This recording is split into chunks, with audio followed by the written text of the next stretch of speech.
There was a chocolate factory where chocolate were made using human blood, and these chocolates were not made for humans. But then who was eating them? In this case, a terrifying creature was exposed on that left everyone stunned. Hidden deep in the jungle, this factory only operated after midnight.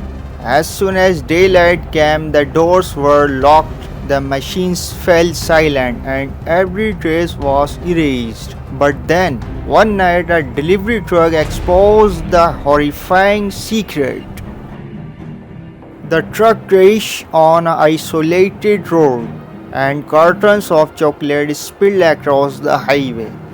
Police collected the chocolates, but there was no brand name or address on them. And when a sample was tasted, its taste and composition were nothing like ordinary chocolate. Police traced the truck's route and eventually reached an abandoned factory deep in the jungle. A raid was carried out and the workers was arrested. But what they found inside the factory took the investigation in an even more horrifying direction. It was alleged that an entire network was responsible for supplying human blood to the factory. Fake blood donation camps were reportedly set up in different locations. People donated blood with good intentions, never knowing where their blood was actually going. But the biggest secret was still left to uncover.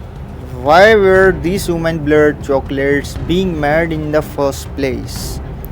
During the investigation, a secret community was reportedly discovered. A group said to have a horrifying tradition of consuming human blood and raw meat.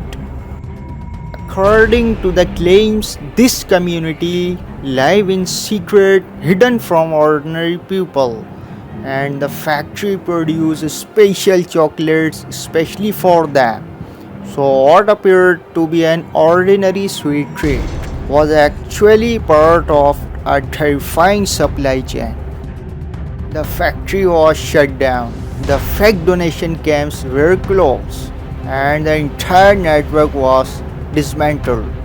But one question still remains. When did the people who donate their blood purely out of kindness finally discover what their generosity had been used for?